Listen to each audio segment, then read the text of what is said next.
Thank you. Thank you so much. It's a real pleasure to be here today. This is kind of a tough one.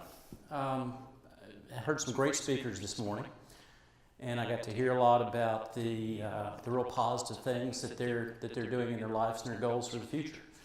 I certainly have some goals that I'm working on, but I'm here to talk about failures as well today, big failures. I was lying in bed on December 6th and I couldn't go to sleep, and I was tossing and turning, and I had my entire life on rewind. Went all the way back to growing up in Huntsville, Alabama. I was blessed with great loving parents and a Christian home. In fact, went to a Christian elementary school. But again, lying in bed that night on December 6th, I took it past that and went all the way through college and work and Health South time, and I couldn't go to sleep that night. I was tossing and turning. I wasn't at home in my nice, comfortable bed. I was in a bunk bed in federal prison because I had been involved in this massive $3 billion financial statement fraud. And my head was spinning like a top. I certainly knew why I was there, but I kept questioning myself, Weston, how on earth did you get to this point in your life where you were so involved in something that was so wrong that you're now paying the penalty in federal prison? Obviously, my life had been without a rudder for all those years. And I want to focus on that today, about living that disciplined life, about living a life with that rudder firmly in the water. But just as a way of introduction, here's a very short video to introduce you to Health South and my former boss, Richard Scrushy. In this episode of American Greed, he was a very brilliant businessman. Richard Marin Scrushy, the visionary behind Health South. Richard is at once the American dream and the American nightmare. He's Horatio Alger gone mad. He's a superstar CEO. We had a lot of energy, we had a lot of spirit, we had a lot of desire, a lot of vision, a lot of hope. A Nashville wannabe. There you sit in that red Corvette. And when federal prosecutors accuse him of masterminding a $2.7 billion fraud, the singing CEO becomes a TV preacher. The only way we're going to stand perfect before God is being washed in the blood of the perfect Lamb. Jesus, Jesus, Jesus. It's a tale of rags, riches, and redemption. That's what we're talking about, the grace of God. And again, that's my former boss, a guy named Richard Scrushy. Richard was the idea behind the company. There was a big change in how Medicare was reimbursing acute care hospitals during this time frame back in the late 80s. And Richard recognized this and thought, you know what, there is a better way for us to deliver physical therapy services and respiratory therapy services. As an extension of a person's visit in an acute care hospital, Health South could then provide the ongoing therapy needs. The timing was perfect because of the payer environment back then, and we were able to attract fantastic physicians and clinicians and the whole 9 yards. And independent studies were talking about how we were actually improving patient outcomes. So obviously this was a win-win. I am going to talk about an accounting fraud that took place there today, but I will never say anything negative about the clinical aspects of the company. But again, it was a great idea, strong execution, and very, very important timing. But Richard was the leader. He was the CEO. And he was a visionary. He was smart. He was charismatic. He knew how to motivate people. You know, those are all leadership traits that we like to see in people, right? Who wouldn't like to see those very same traits in any organization, no matter how large or small? But think about those traits a little bit more. Strong leadership abilities, charisma, a motivator, smart. I didn't say wise, I said smart. The same traits that can be used for very positive outcomes, guess what? Can be used for very negative outcomes as well. And that's what we had at Health South with the beginning of this financial statement fraud. Now, it sounds like I'm just going to stand up here and bash my former boss. Yes, I'm going to do a little bit of that. But before I go any further, Richard never held a gun to my head. I made my own really stupid and poor decisions along the way. You know, I got myself involved in this fraud. Richard didn't make me do it. So when I do talk about Richard, it's just to try to talk about culture and the leadership within our organization. But he was a pretty tough guy to work for. He liked to scream and yell and carry on, and we used to have Monday morning meetings, and somebody would get pounded every single Monday morning. It was his way of kind of instilling some fear and discipline within the company. Every Monday morning, he'd give you a report. Here's what last week's accomplishments were, and here are my goals for the upcoming week. There's a big difference between accomplishments and goals and what I did and what I'm going to be doing, right?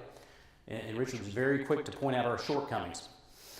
But in this environment, we were working a lot of hours. We were routinely working, 60 hours every single week.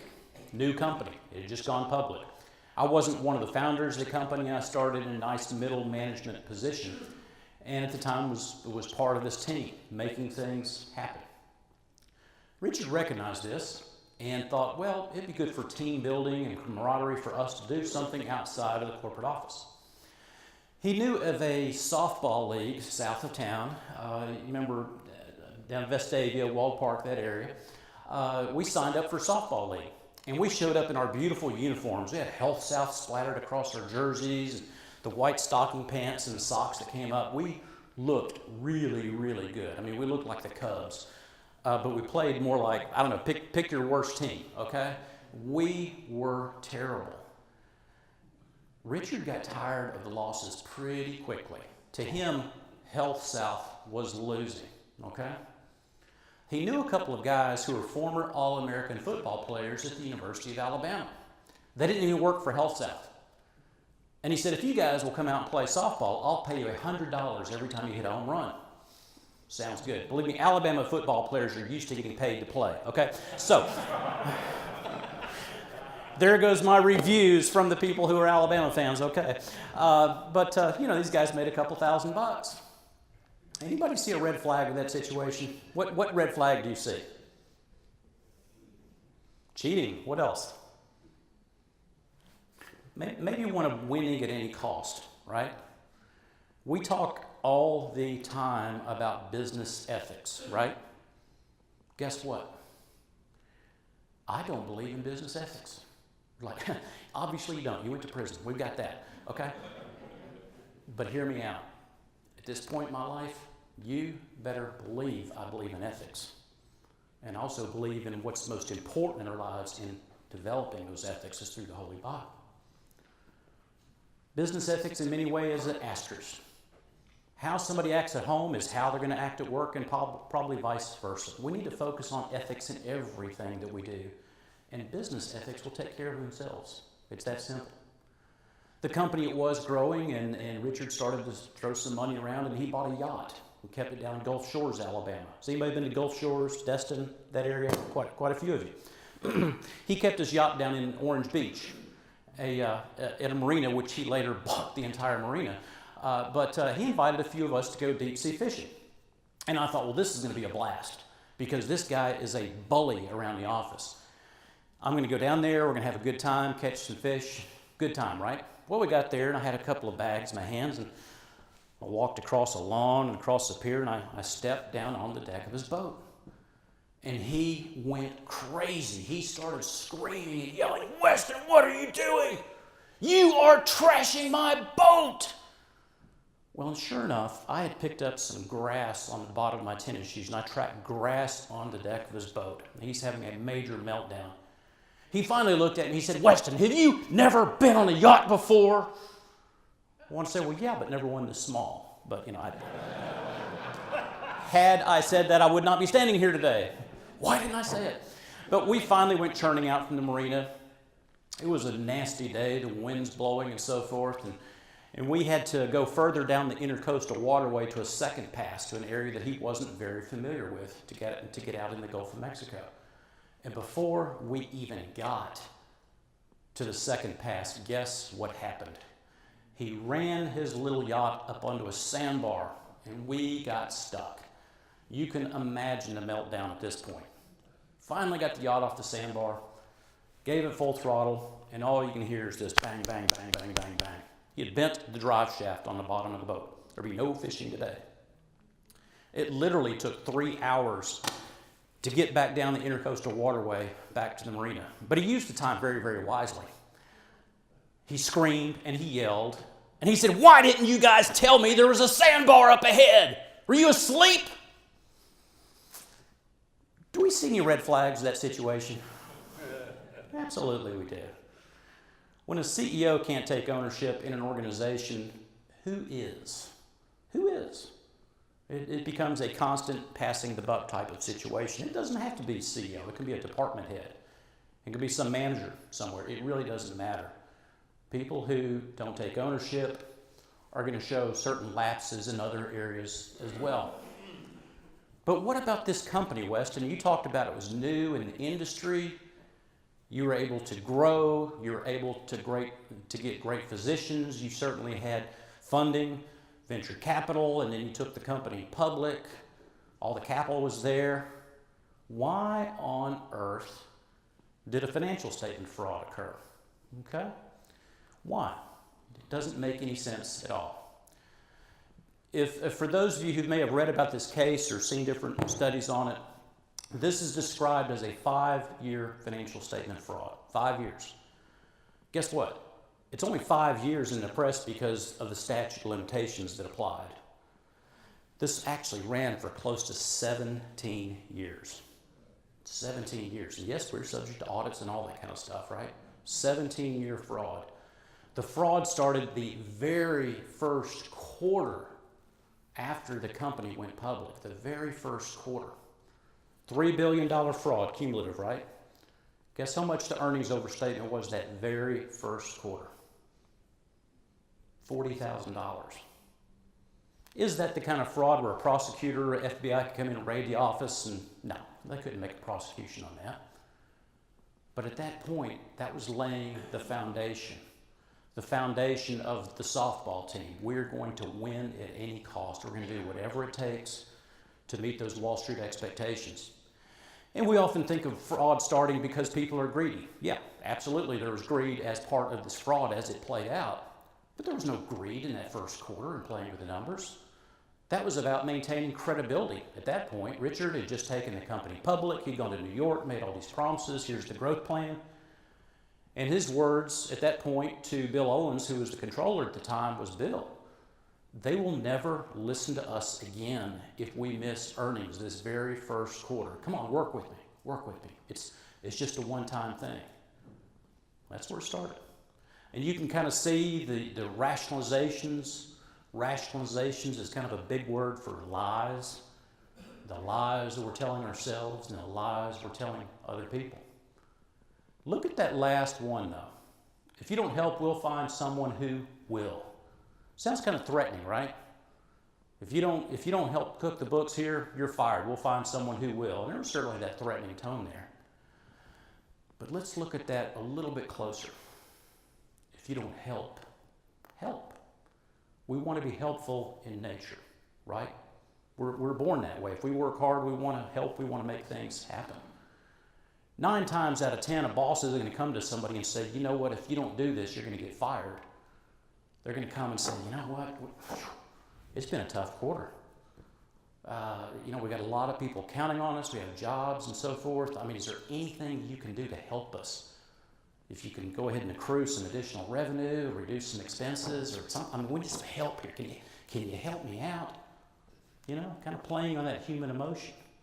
So many people get themselves into trouble out of that same faulty type of thinking. That faulty thinking of, well, I am a team player, and I'm going to help. Now, I'm not going to bore you with all the accounting details today, but I'm going to kind of hit it at a 30,000-foot level to talk more about the red flags in companies that you might be looking at today. And this is kind of what we went through in terms of the type of fraud that occurred. First, in valuations. In healthcare, accounts receivable is by far your biggest number subject to judgment. Has anybody been to a doctor before, been sick? Anybody in the room? And you know, Blue Cross will send something that says, here's what the billing was, and Blue Cross is going to pay 30% of that, right? And then you have your deductible and coinsurance piece to pay out of your pocket. Well, that's a 70% write-off right there, which has to be reserved for on the books. So imagine that where you have hundreds of thousands of charges every single week in a big healthcare company. We can't possibly go through and do the math. It's all subject to estimates. But think about any industry in the world, from banking to construction, the different valuation techniques that come into place there. If somebody wants to play with their numbers, that is by far the easiest place to start. Because again, the numbers aren't black and white. And when I talk to audit groups, I talk about different methodologies and things to do, but I also try to talk to audit groups about simplification, really stepping back and looking at things. If a company is overstating its net revenues, that is, there's the gross billing, there's the discount for insurance, here's your net revenue down here. Basically what I say is, okay, look at January through March net revenue, and then look at actual cash collections from February through April. Stagger it. It's the cash test, is all it is. When we went out and did due diligence on acquisitions, we did this all the time. And it was amazing what we found as far as other people juicing their numbers. So again, it's just kind of like a common sense approach. Accounts receivable must convert to cash. Look at cash flows with companies. Income statement's fine, balance sheet's fine. But to me, cash is king. We were also doing lots of deals. We're doing lots of acquisitions, purchases, both multi-billion-dollar deals as well as a single outpatient therapy shop down the road. And through that, we were making acquisition accounting types of entries. And again, I'm trying not to bore you to death, but basically in the acquisition accounting, we were building big, robust reserves in the acquisitions, all right? The auditors look at this and like, everything's conservative. We could give them lots and lots of documentation on why we made that particular acquisition entry. But the audit failure was to not look at those reserves that we booked as part of the acquisition and look to see what happened to those in subsequent periods. Because we were overstating the reserves, we're overstating the liabilities as part of that acquisition, and then guess what? Because we know we're behind the 8 ball on earnings, we started bleeding those out into earnings in subsequent periods. We're buying earnings, pure and simple, is what we're doing. Mergers and charges. Who has not seen the use of adjusted earnings? You see that all the time, and there's nothing wrong with it, but it's certainly ripe for abuse if people are taking advantage of it. And SEC came out 2 years ago with additional guidance on that, because it looks like a lot of people are moving normal ongoing operating expenses into that excluded bucket. Companies come out and they say, here's our adjusted earnings per share. We hit Wall Street consensus estimate. Pay no attention to all these one-time expenses. Remember the Wizard of Oz? Remember that great scene? Pay no attention to that man behind the curtain. Wizard's back there doing all that stuff. You know, same thing with adjusted earnings. Don't worry about the adjusted earnings. They're one-time in nature. Well, we took those adjusted earnings as a way to write off all the garbage on our balance sheet. If a company is overstating its earnings, there's a debit on the balance sheet, right? We had fictitious inventory, fictitious PP&E, the whole 9 yards. But you can't accumulate that forever, so we took these in one-time charges. And it's all documented. I mean, it was on the 10Qs and the 10Ks, and we'd say we had a merger charge of $60 million this year. 60 million. Guess what? Our real merger cost may have only been $25 million. The other 35 is being used to clean up the balance sheet as we go. But then also, as problematic is the fact that we're doing that little reclassification game as well, where we're taking normal recurring expenses, putting that into the excluded bucket and saying, look, world, we hit numbers. We hit the Wall Street numbers. Okay? Again, pay attention to cash. Pay attention to real cash flow. It does make a difference. And then the dirt and hole accounting was just simply that. We literally called the fraud, or we called the variance between Wall Street earnings and where we were as our whole. We sat in a meeting at the end of every quarter and sat there and figured it out, pulled our hair out. You can see I did a good job on that. Pulled our hair out, said, okay, here's our hole this quarter. The fraud, the dirt was the fraud that was made, that was the entries that were made to make up the difference. It took, during the height of this fraud, about 126,000 journal entries every single quarter. 126,000 journal entries. That's a lot of journal entries, particularly in a company with so-called automated systems, right? Basically, we're sitting at the end of every quarter, we're identifying, okay, here's where we can credit revenue, here's where we can credit expenses, break that up amongst divisions so that all the Wall Street scenarios look in line, make that big credit, and then the corresponding entry was to spread it all over the balance sheet. Again, using good old financial analytics. What are the trends investors are going to be looking for? What are the trends that auditors are going to be looking for? We can't just throw everything in inventory because that would be 100% growth rate. People are going to ask questions. Spread it out in such a way where things look nice and smooth. That's my 30,000 foot view of the fraud right there, but I hope I presented that in such a way where maybe there can be some application. Again, cash is king. Do things really make sense? Okay? In 1 year, speaking of the acquisition accounting, we had $766 million in acquisitions in 1 year. That's cash and assumed debt. $766 million. Okay? Think about the accounting for that. You have a certain goodwill rate, right? If you're going out and doing deals, what kind of goodwill rate might you expect to see in an acquisition? If you're buying a company, what might you see? Is this the plumbers group or the You might see anywhere 30, 40, 50%, right? Guess what? In 1 year, $766 million, we had a 98% goodwill rate. That means $766 million, we bought $15 million worth of net assets. Where did I get that number? From our 10Qs, from our 10K. I just added them all up one day when I didn't have anything else to do. Wow. People are going to ask questions about that. And certainly the investment community asked a lot of hard questions about that because the assumption is we don't know what we're doing. And they're right about that. But man, why are you paying so much for deals? We'd explain it away. Well, if we acquired this surgery center, it has accretive benefits on our outpatient division. It can have accretive benefits on our diagnostic division. We're not just buying that surgery center. We're buying something that is accretive to the entire business line. Okay, sounds good. If somebody is going to be playing with their numbers, they're going to be thinking about your questions long before you ever ask them, okay?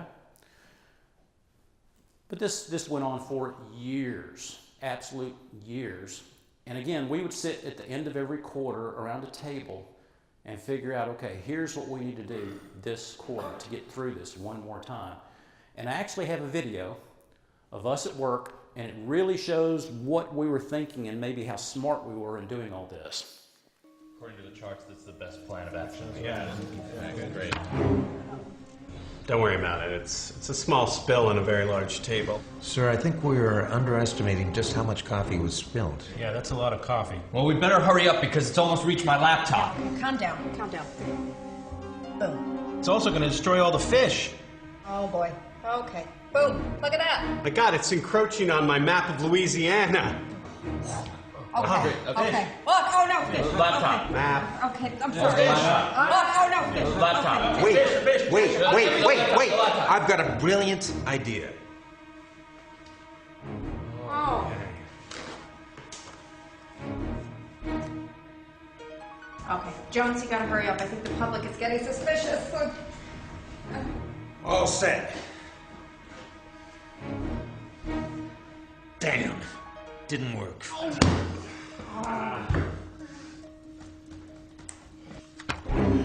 Oh my God, we are really screwed now.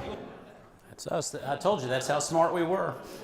Every single quarter going through this. And in the meantime, we're in a multi-billion-dollar fraud, and our CEO has a bigger than life ego, okay? We didn't just have 1 or 2 corporate jets. We had over 10 corporate jets at one point in time. What a waste of money. But so much was being done to really not just build the Health South name, but to build the Richard name. His name on universities and other public settings, and millions of dollars were being spent to actually promote the Richard name. You might be wondering why I have the Wonder Years up there. Remember the Wonder Years? Jason Hervey, the obnoxious big brother in the show, Richard hired him to be his senior vice president of public relations one year.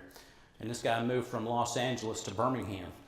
And he did TV shows about Health South and all sorts of sexy promotions. We had girl bands and different things. It became a problem because Richard only wanted to hang out with Jason Hervey, you know, and started taking financial advice from Jason Hervey. This guy got through high school, got his GED. He was too busy in front of cameras. And maybe he's a very, very smart guy. Maybe a very, very smart guy. But he brought his budget to me one year, and he only completed 3/4 of his budget. And I said, Hervey, actually I said, dude, you know, California guy, I said, dude, where's your 4th quarter? He said, oh, I thought they're just 3/4 in a year. I'm like, this guy has Richard's ear. Absolute time of excess in every way imaginable. And then what happened? Has anybody heard of Sarbanes-Oxley? Oh, you betcha, as they say in Minnesota. You betcha. This was the slap in the face. By now, I had worked my way down to the CFO level of the company. And you might be thinking, well, you know, Weston, why didn't you guys just stop? Why didn't you stop before you got caught? This thing is truly spiraling out of control. The profitability of the company, yes, had grown exponentially over the years, but so had the fraud. What started as a $40,000 gap turned into something like that. Why didn't you guys just stop? Okay, let's say I went into Richard's office one day and I said, Richard, we're going to get caught. We're all going to go to jail. We have to start reporting the truth.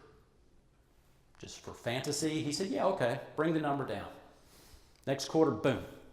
We go from here, years of record earnings, to down here. What happens when we do that? Stock goes, what else? Anybody start investigating? Who starts investigating? Yeah, SEC, DOJ, FBI, IRS, you name it.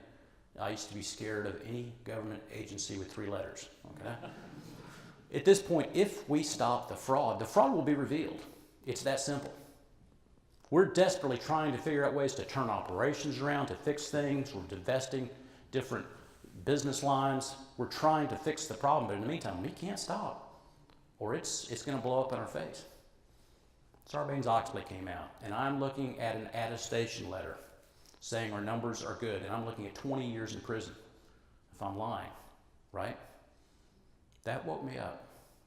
That absolutely woke me up. Around the same time, there was a Medicare rule that came out, and it was going to have, I calculated, it'd have about a $25 million negative impact on our earnings. Took this information to Richard. Richard, we've got to bring the number down. Here's a $25 million problem. Of course, he went crazy. You have lost your mind if you think I'm going to bring the number down. The summer went by. Attestation had to be signed by August 15th. I continued to make noise. 2 weeks before the letter had to be signed, I just up and quit, walked out.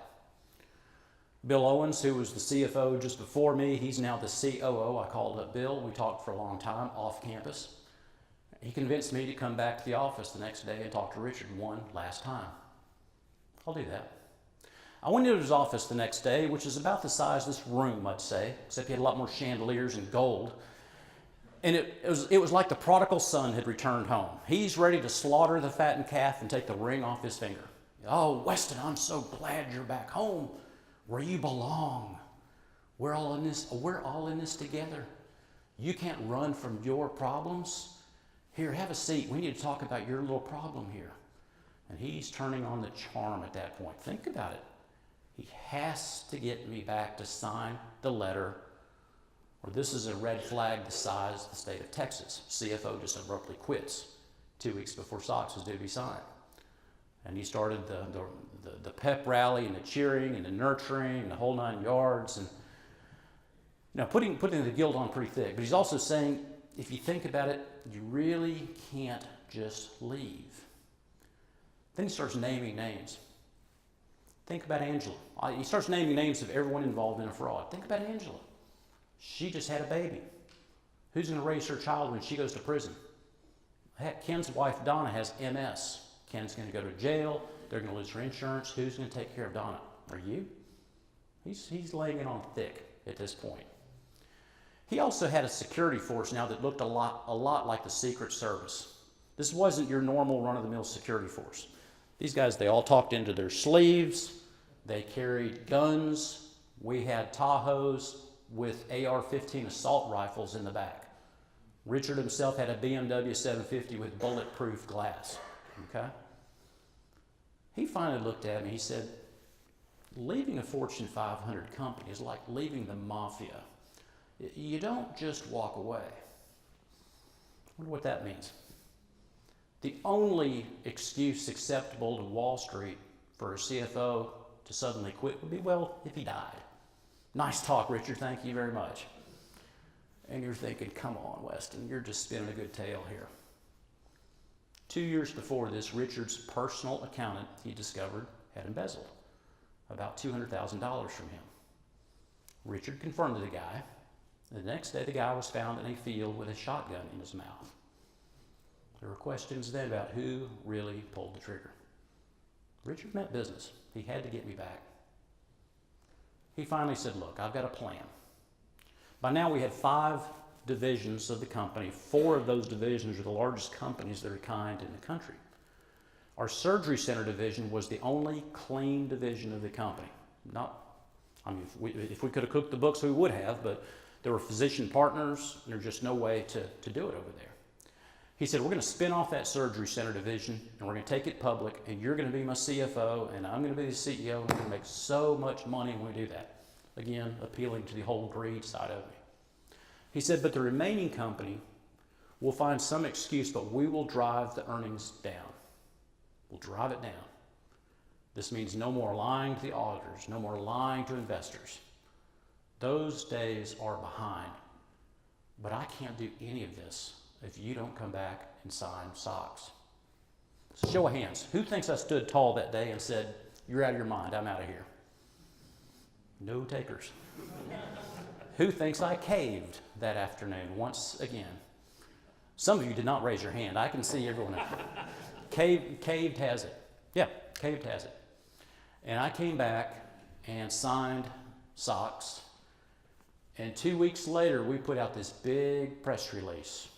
And it described everything that Richard had promised that afternoon in his office about the split, changes in management, and oh, guess what, world? We have a change in our Medicare reimbursement.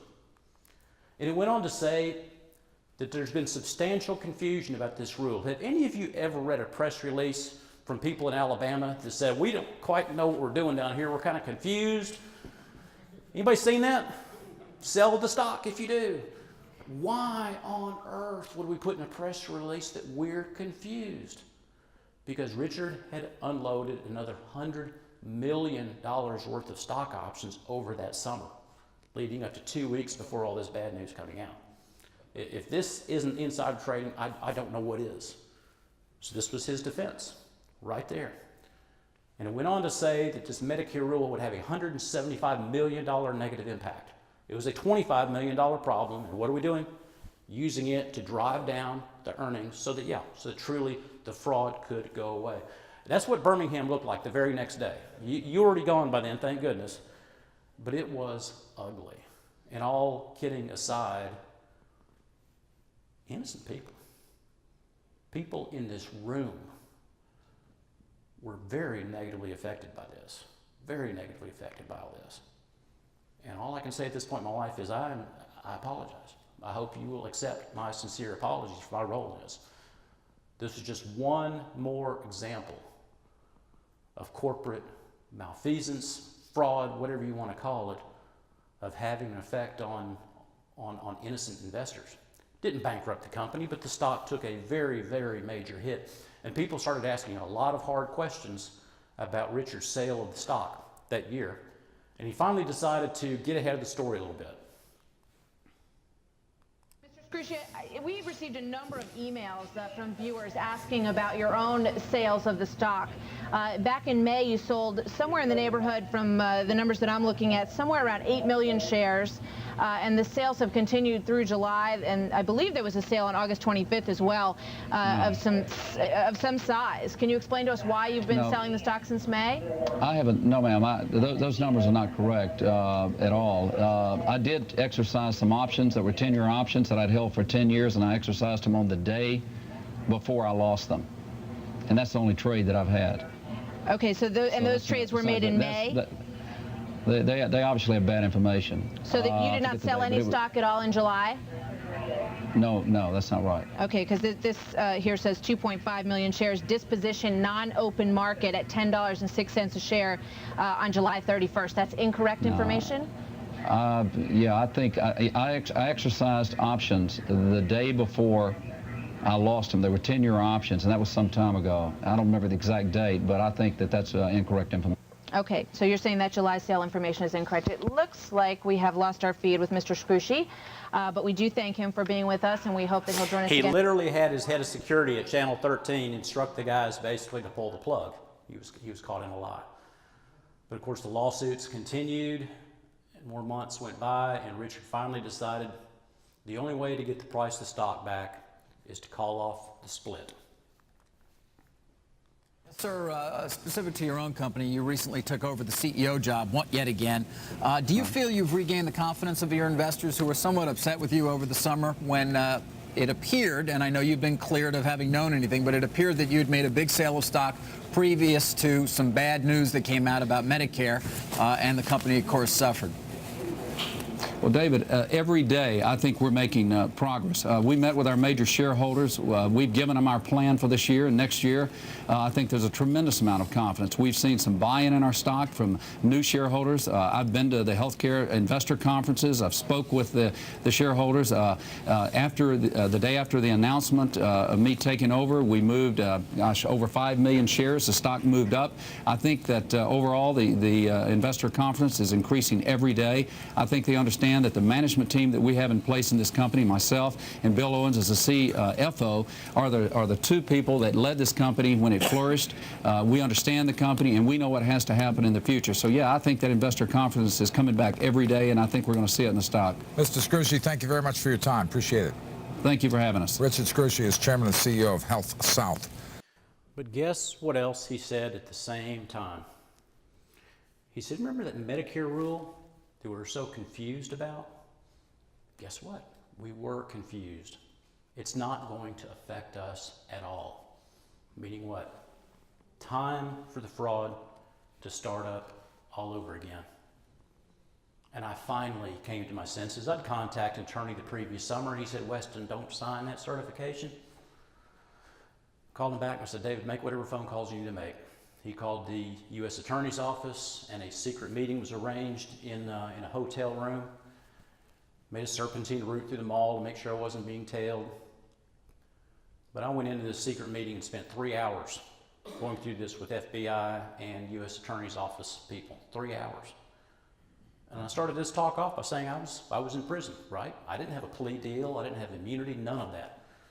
When I left that room that night, I was scared to death.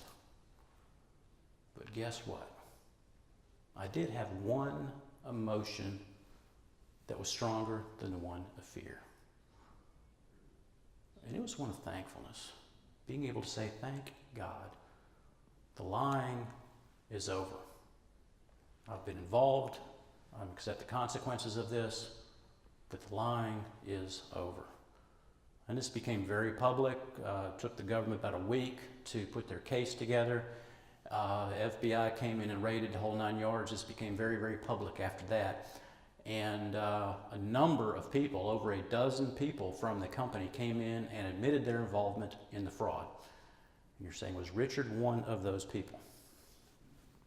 Tonight, meet yet one more CEO who could face years in prison for allegedly cooking the books to make himself rich.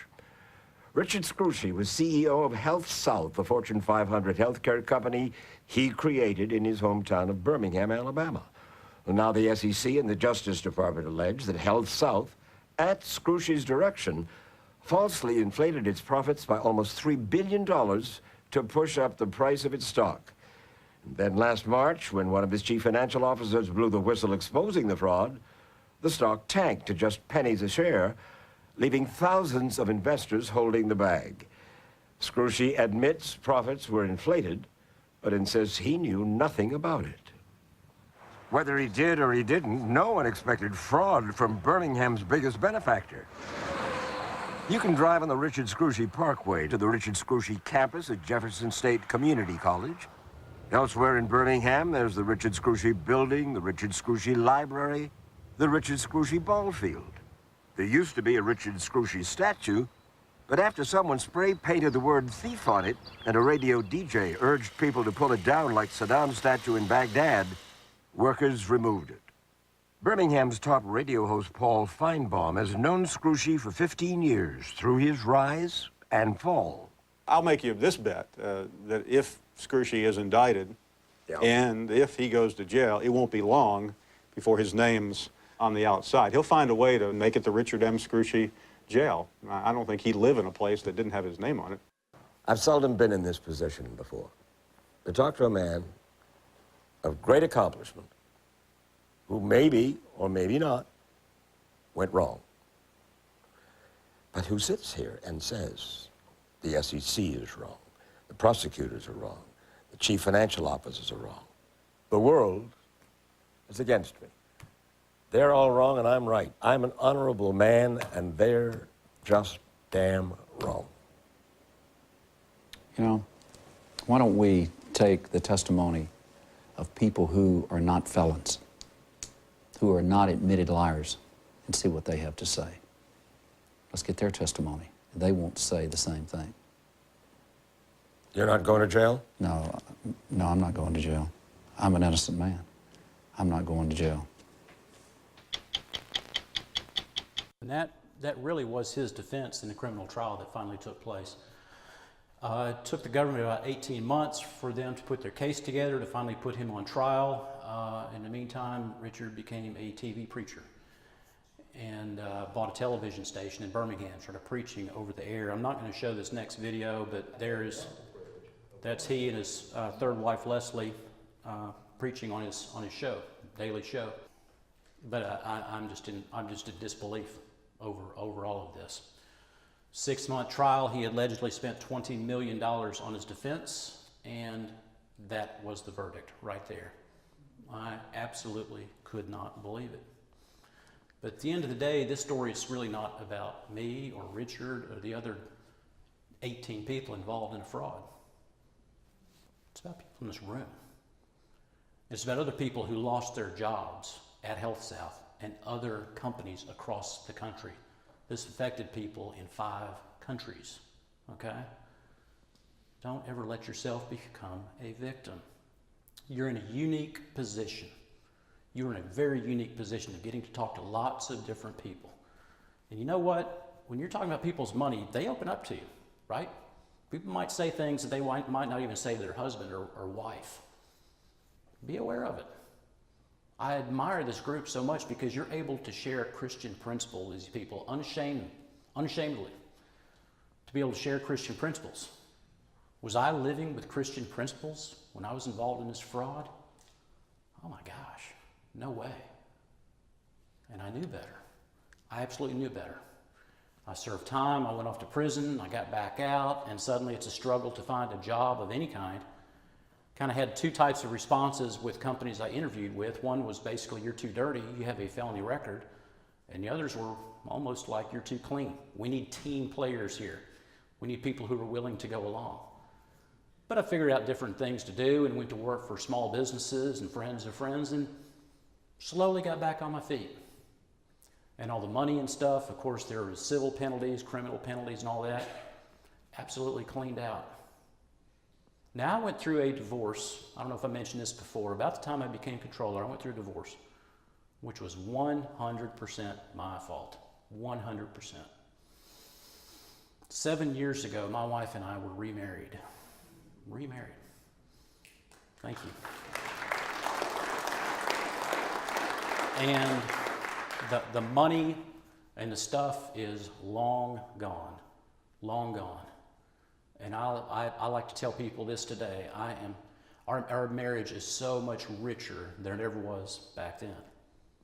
So now it's cemented in truth. That's what we have to focus on every day. How do we cement ourselves in truth every single day?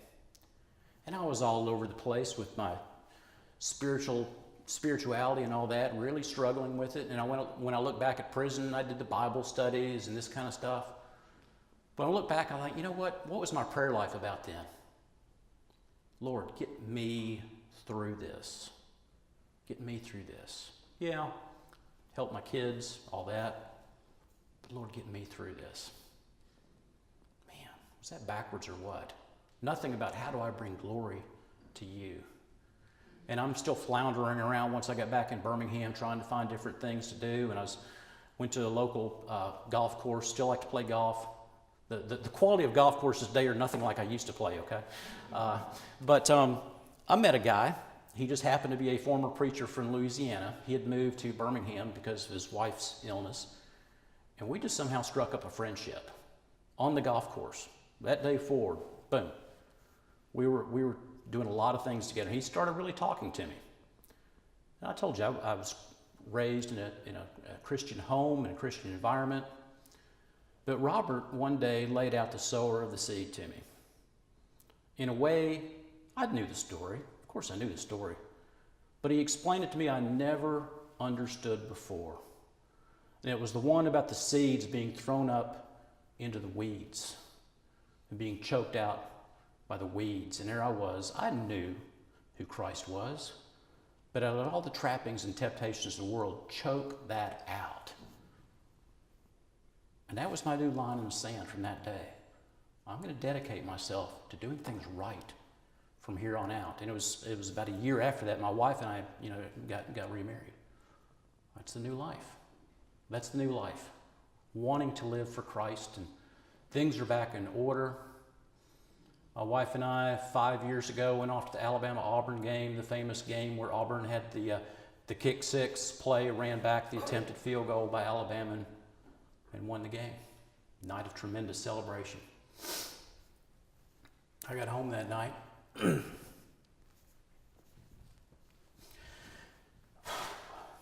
got home that night and our daughter had passed away.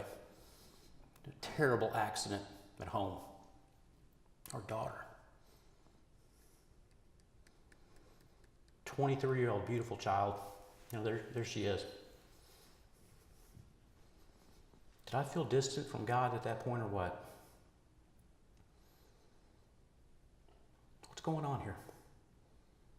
Did I feel just completely abandoned or what? Why? Why, God? I was mad. Why? Took some time to get over that. Really took some time. But now I can look back at that and say, you know what? Her life wasn't for nothing. She positively affected so many people along the way through her life and tragically through her death. And the only thing I can really take solace in today is, well, she's in heaven. She has seen the Lord's face. She's there. She got it. She grasped it all along, and thank God for that. Live the life. Don't just talk about it. Embrace it, love it, make it very, very real to you. And I'm open for any questions. We can talk about debits, credits. We can talk about prison food. Really wherever you want to go is fine with me. I meant to save a little bit more time, but what time we have left? Yes. Do you feel that we can easier spot that bully, that egomaniac in our daily lives today than you could back at the time that you were being used by God? Absolutely, because if we keep God as the focus in our life, guess what? Our priorities are going to fall in the same place. You know, our actions are going to follow that belief. I knew Richard was a bully. I knew he was a jerk. But at the same time, what was important to me? Wow, startup company, stock options, bonuses. I can retire at 50 years old. All those types of things. So, you know, my belief system really wasn't there, but if we stay latched to that, yes, priorities, focus can follow in a very positive way. Right over here. Or is there, I'm sorry, microphone here. What happened to Richard after he was acquitted? Richard was subsequently charged. 4 months later, the government charged him with a bribery scheme where he bribed the governor of Alabama while he was still CEO at HealthSouth. And because the jury pool was so tainted in Birmingham, they moved that trial to LA. That's lower Alabama, for those of you who haven't been there, okay? And it didn't work second go round. It didn't work, and he was sentenced to 5 years in prison. And then on the civil suits, they made a the judge made a $2.7 billion judgment against him. But as many of you know, judgments and collections are two different things. He's living a pretty rich life in the Woodlands, Texas today. You can go to his website, richardmscrucci.com, and he kind of paints himself as a victim of the fraud, despite being such a visionary.